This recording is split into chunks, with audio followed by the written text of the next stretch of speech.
అప్పుల బాధలు వెంటాడుతున్నాయా? అయితే 6 జేవిఆర్ వారి జాతిరత్నాలు ధరించండి.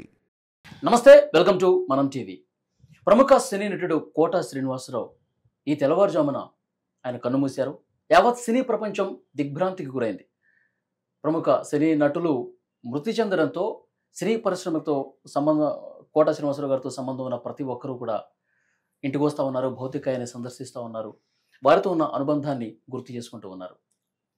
ప్రముఖ రాజకీయ నాయకులు అందరూ కూడా పార్టీలకు అతీతంగా వారి ఇంటికి వచ్చి వారి కుటుంబానికి సంతాపం తెలియజేస్తూ కోట శ్రీనివాసరావు గారితో ఉన్నటువంటి ఆ జ్ఞాపకాలని అందరూ కూడా గుర్తు చేసుకుంటూ ఉన్నారు. దీని గురించి మనతో మాట్లాడడానికి ప్రస్తుతం సీనియర్ జర్నలిస్టు ప్రభు గారు ఉన్నారు. వారితో మాట్లాడదాం. ప్రభు గారు, ప్రముఖ సినీ నటులు కోట శ్రీనివాసరావు గారు ఇక లేరు అన్న వార్త విని సినీ పరిశ్రమ మొత్తం షాక్ అయిపోయింది. వారి గురించి ఏం చెప్తారు?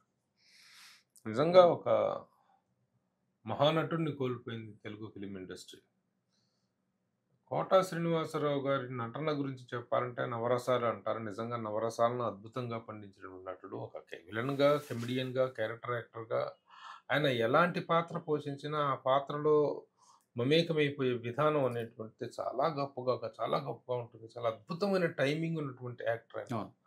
ఆయన టైమింగ్ని కానీ, ఆయన మాడ్యులేషన్ కానీ, ఆయన డైలాగ్ డెలివరీ కానీ చాలా అద్భుతంగా ఉంటుంది. Is something like a dictionary of acting. నటనకే ఒక నిఘంటువు లాంటి వ్యక్తి అయినా అలాంటి గొప్ప నటుడిని కోల్పోవటం అనేటువంటి గత కొంతకాలంగా అనారోగ్యంతో ఉన్నారు. ఆయన ఉన్నప్పటికీ కూడాను సరే బాగానే ఉన్నారు. మధ్య కూడా కొన్ని ఫంక్షన్స్లో పార్టిసిపేట్ చేయడం, ఇంట్లో ఒక్కడ కూర్చోలేక సరదాగా ఎవరైనా పిలిచినా ఇంటికి ఎవరైనా వెళ్ళి మాట్లాడించినా కానీ ఆయన స్పందించే విధానం చాలా ఇదిగా ఉంటుంది. ముఖ్యంగా నటన పట్ల ఆయన ఆపేక్షని, నటన పట్ల ఆయనకు ఉన్నటువంటి ప్రేమని కొలవటానికి ఏ పారామీటర్ చాలు. చాలా మంది చెప్తుంటారు సార్, ఎస్వి రంగారావు గారి తర్వాత అలాంటి పేరు ప్రఖ్యాతులు కోట శ్రీనివాసరావు గారు సంపాదించారు. ఎస్వి రంగారావు గారు, కైకల సత్యనారాయణ గారు, ఆ తర్వాత మనం కనుక చెప్పుకోదలుచుకున్నట్లయితే అన్ని విభిన్నమైన పాత్రలు, అంత విలక్షణమైన పాత్రలు. ఎందుకంటే ఒక విలన్ గా మాత్రమే వేస్తున్న వ్యక్తి కమెడియన్ గా చేస్తే చూడరేమో, కమెడియన్ గా చేసిన వ్యక్తి క్యారెక్టర్ యాక్టర్ గా చేస్తే చూడరేమో అనేటువంటి ఒక ఇది ఉంటుంది. కానీ ఏ తరహా పాత్ర పోషించినా సరే ఆ పాత్రలో ఒక విలన్గా చేస్తే ఈడమ్మ ఈడు చచ్చితే బాగుండు, ఈయన చంపేస్తే బాగుండు, నా ప్రేక్షకుల ఆ ఐగుని ఫీల్ అయ్యేలాగా ఉంటుంది. ఒక హాస్య పాత్ర పోషిస్తే కడుపుబ్బ నవ్వించేలాగా అంత అద్భుతమైన టైమింగ్ తో చేస్తారు. అలాగే ఒక పాజిటివ్ క్యారెక్టర్ చేస్తే అబ్బా ఇలాంటి తండ్రి ఉంటే బాగుండు, ఇలాంటి మేనమామ ఉంటే బాగుండు, ఇలాంటి ఊరి పెద్ద ఇంత మంచోడు ఉంటే బాగుండు, ఇలాంటి స్నేహితులు ఉంటే బాగుండు అన్నంతగా ఆ పాత్రలో మమ్మీకమైపోయి చేసేంత గొప్ప నటుడు ఆయన. ఆ పాత్రల తాలూకు ఇదిని మనం ఓన్ చేసుకొని ఆయన్ని అభిమానించే స్థాయికి ఆయన నటన ఉంటుంది. సార్, ఇంకొకటి విలన్ పాత్ర ఎక్కువగా గుర్తొస్తాయి మనకి. ఆయన అన్ని క్యారెక్టర్లు వేసినప్పటికీ విలనిజం అనేది ప్రధానంగా గుర్తుపెట్టుకుంటారు అందరూ. అందులో కూడా తెలంగాణ యాసతో కూడిన విలనిజం. ఆయన ఆంధ్రప్రదేశ్ కృష్ణా జిల్లా అయినప్పటికీ తెలంగాణ యాసని నేర్చుకుని ఆ క్యారెక్టర్ కి ఆయన కష్టపడే తత్వం గురించి ఏం చెప్తారు? అంటే ఒక భాషని, ముఖ్యంగా తెలంగాణ యాస అనేటువంటిది బార్డర్గా మొదలు పెట్టింది, ఎక్కువగా ప్రాచుర్యంలోకి వచ్చింది తను నటించినట్టు ప్రతిఘటన సినిమా దగ్గర నుంచి. ఆ ప్రతిఘటన సినిమా తర్వాత తెలంగాణ, అంతకుముందు కొన్ని సినిమాల్లో ఉండొచ్చు కానీ దానికంటూ ఒక ప్రాచుర్యం వచ్చింది దాంతోనే. ఆ తర్వాత ఒక స్థాయికి వెళ్ళిపోయి మా విలన్లకి, వీళ్ళకి కిమిడియన్లకు మాత్రమే తెలంగాణ యాస పెడుతున్నారు, అపహాస్యం పాలు చేస్తున్నారని బాధపడే స్థాయికి ఆ తెలంగాణ మాండలికాన్ని తీసుకెళ్ళినటువంటి వ్యక్తి ఆయన. సరే తర్వాత తెలంగాణ వచ్చిన తర్వాత అది ఎంత సొద్దు మంగటం అది వేరే విషయం. కానీ ఒక తెలంగాణ మాండలికమే కాదు, ఏ మాండలికం మాట్లాడినా ఆయన, నెల్లూరు యాస మాట్లాడినా సరే, ఆ శ్రీకాకుళం యాస మాట్లాడినా సరే, ఆయన ఆ స్థాయిలో గొప్పగా స్పందించి నటించేటువంటి గొప్ప నటులు.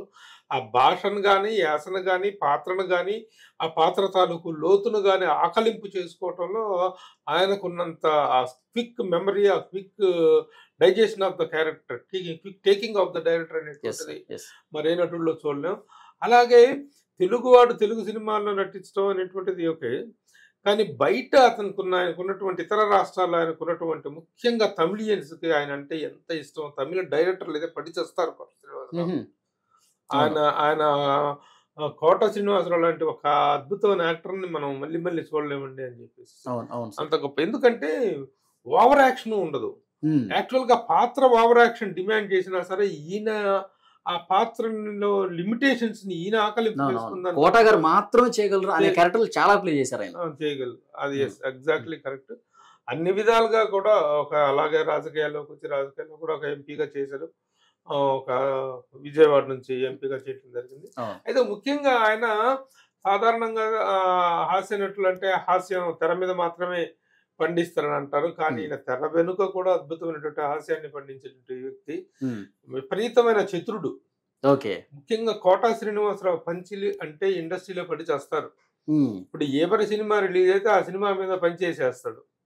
పనిచేసేస్తే ఆ పంచిని ఆ ప్రొడ్యూసర్లు, ఆ డైరెక్టర్లు, ఆ హీరోలు కూడా ఎంజాయ్ చేస్తారు. కోట శ్రీనివాసరావు అన్నాడు, కోట శ్రీనివాసరావు పంచి ఏంటి మన సినిమా మీద, అది హిట్ ఫెయిల్యూర్ తో సంబంధం లేదు. అంత బాగా ఆయన పంచులు గానీ ఆయన సెన్స్ ఆఫ్ హ్యూమర్ గానీ ఇండస్ట్రీ ఎంజాయ్ చేసింది. ఓకే, ఇంకోటి సార్, మీరు ఇంతకుముందు రాజకీయాల గురించి మాట్లాడారు, భారతీయ జనతా పార్టీలో ఉన్నారు, ఒక దఫా ఆయన పనిచేసినటువంటి పరిస్థితి చట్టసభలో కూడా. ముఖ్యంగా రాజకీయాల్లో అప్పుడు అన్న ఎన్టీ రామారావు గారు ముఖ్యమంత్రిగా ఉన్న సందర్భంలో ఈయన వారికి అగెనిస్ట్ ఒక క్యారెక్టర్ కూడా ప్లే చేశారు.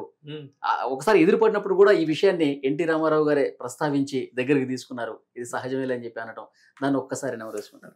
దాని గురించి నెమరేసుకుంటే ఉంది, అప్పట్లో రాజకీయ వ్యంగ్య చిత్రాలు బాగా వస్తుండే. అవును సార్, రాజకీయ వ్యంగ్య చిత్రాలు వస్తుంటే ఏదో ఒక సినిమాలో కృష్ణ గారు పద్మాలయ కాంపౌండ్ లో మిగతా వాళ్ళు చేసిన సినిమాల్లో ఆ క్యారెక్టర్లు చేయటం జరిగింది, కొంత ఆయన్ని అనుకరించడం జరిగింది. కానీ ఆ పాత్ర వచ్చినప్పుడు ఆ పాత్రని ఇన్వైట్ చేశాడు తప్ప రామారావు గారి పట్ల అవగాహన కానీ అవహేళన కానీ లేకపోతే ఆ మహానటుడిని కించపరిచే స్థాయి కాదు. ఇప్పట్లాగా లేదు సార్, అప్పుడు ఎంతో హుందాగా ఉండేది. రామారావు గారు అసలు ఇట్టాడి పట్టించుకుంటే ఆయన రామారావు గారు ఎందుకు అవుతారు, brother okay it's all right అన్నట్టుగా అది ఆయన గొప్పతనం. ఒక పాత్ర వచ్చినప్పుడు అది ఏ పాత్ర అయినా సరే నేను చెయ్యాలనే తపన, కోటా శ్రీనివాసరావులో ఉండే తపన మనం ఇంకొక నటుల్లో చూడలేము అసలు. ఓకే సార్, ఇప్పుడు సినిమా సెట్స్ లో ఎట్లా ఉండేవారు సార్ కోటా శ్రీనివాసరావు గారు? మీరు సీనియర్ జర్నలిస్ట్ గా ఉన్నారు, సినిమా ఇండస్ట్రీతో మంచి అనుబంధం ఉంది, చాలా మందిని మీరు చాలా దగ్గరగా చూస్తుంటారు, ఆఫ్ ద కెమెరా చూస్తుంటారు. ఆయన సెట్స్ లో తోటి నటీనటులతో ఎట్లా ఉండేవారు? కోట ఉన్నాడంటే సందడే మామూలు ఇది ఉండదు, మామూలు అల్లరి. ముఖ్యంగా ఒక టైంలో ఒక ఎరా నడిచింది, కోట బ్రహ్మానందం బాబు మోహన్ హాస్య త్రైమ్ అని చెప్పేసి ఈ ముగ్గురి కాంబినేషన్ లో అద్భుతమైనటువంటి సీన్లు వచ్చినాయి.